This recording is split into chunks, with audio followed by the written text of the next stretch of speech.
Bismillahirrahmanirrahim. Nahmaduhu wa nusalli wa nusallimu ala rasulihil karim wa ala alihi wa sahbihi ajma'in.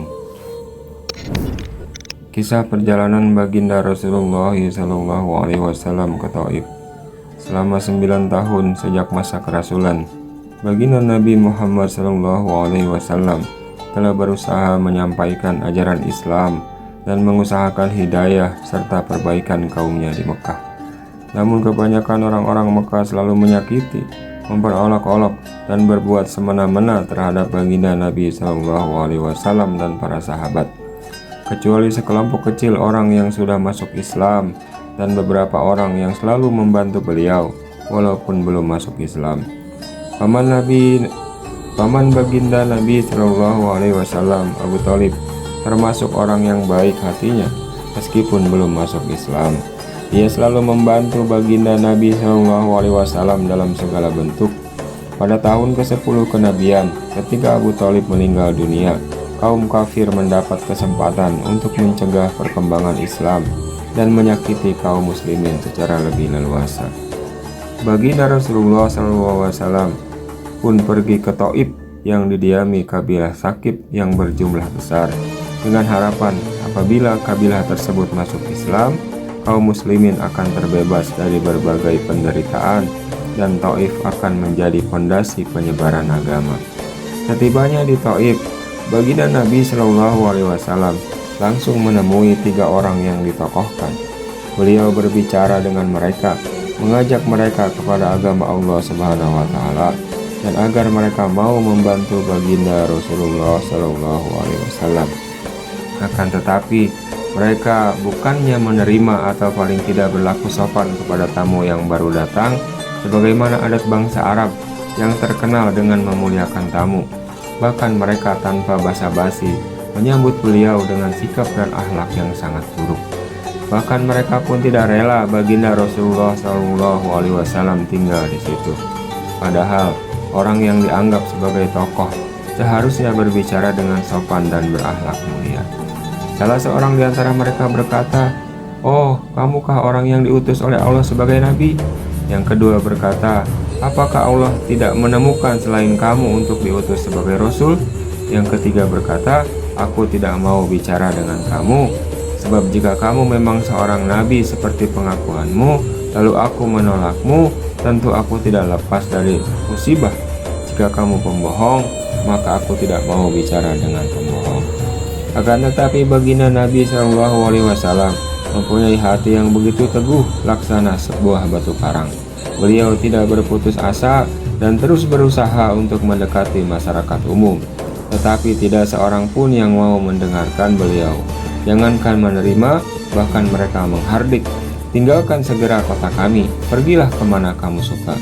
Ketika baginda Nabi SAW sudah tidak dapat mengharapkan mereka dan bersiap-siap untuk kembali, maka mereka menyuruh anak-anak kota Taif membuntuti baginda Nabi SAW. Mereka lalu mengganggu, mencaci, dan melempari baginda Nabi SAW dengan batu sehingga kedua sandal beliau berlumuran darah. Dalam keadaan seperti itu, baginda Nabi SAW meninggalkan Taif. Di tengah perjalanan, tatkala sudah merasa aman dari gangguan anak-anak nakal itu, beliau berdoa kepada Allah Subhanahu wa Ta'ala, "Ya Allah, aku adukan kepadamu lemahnya kekuatanku, habisnya upayaku dan kehinaanku dalam pandangan manusia. Wahai yang maha penyayang melebihi sekalian penyayang, Engkaulah Tuhan orang-orang yang tertindas, dan Engkaulah Tuhanku. Kepada siapakah Engkau serahkan diriku?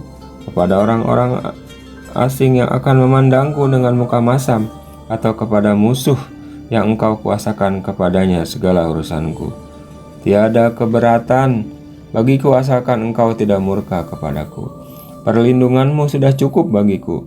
Aku berlindung kepadamu dengan nur zatmu yang menyinari segala kegelapan, dan dengannya menjadi baik segala urusan dunia dan akhirat. Aku berlindung dari turunnya kemarahanmu kepadaku atau kemurkaanmu kepadaku. Aku sanggup berbuat apa saja hingga Engkau ridho. Tiada daya dan upaya melainkan denganmu." Allah Subhanahu wa Ta'ala, penguasa seluruh alam, pun memperlihatkan keperkasaannya dan mengutus malaikat Jibril alaihissalam untuk datang memberi salam kepada beliau dan berkata, Allah subhanahu wa ta'ala mendengar ucapanmu dan jawaban kaummu, dan dia mengutus kepadamu malaikat penjaga gunung agar siap melaksanakan apapun perintahmu kepadanya.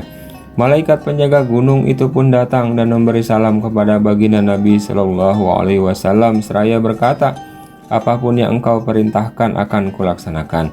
Bila engkau sukai, akan kubenturkan gunung-gunung yang ada di sekitar kota ini, sehingga siapa saja yang tinggal di antaranya akan hancur binasa. Atau apapun hukuman yang engkau inginkan. Baginda Rasulullah Shallallahu Alaihi Wasallam yang bersifat penyayang dan mulia ini menjawab, aku hanya berharap kepada Allah Subhanahu Wa Taala, seandainya saat ini mereka tidak menerima Islam, semoga kelak di antara keturunan mereka akan lahir orang-orang yang menyembah dan beribadah kepada Allah Subhanahu Wa Taala. Faidah, demikianlah akhlak baginda Nabi Shallallahu Alaihi Wasallam yang mulia. Kita mengaku sebagai pengikutnya, namun ketika sedikit kesulitan atau celaan menimpa kita, kita langsung marah, bahkan menuntut balas seumur hidup. Kezoliman dibalas dengan kezoliman, sambil kita terus mengaku sebagai umat baginda Nabi Shallallahu Alaihi Wasallam. Meskipun mengalami penderitaan dan kesusahan yang berat, baginda Nabi Shallallahu Alaihi Wasallam tidak berdoa buruk dan tidak menuntut balas. Demikianlah taklim kita. Mudah-mudahan apa yang kita dengar, kita niat, amalkan dan sampaikan. Subhanakallahumma bihamdika, asyhadu an la ilaha illa anta astaghfiruka wa atubu ilaik. Assalamualaikum warahmatullahi wabarakatuh.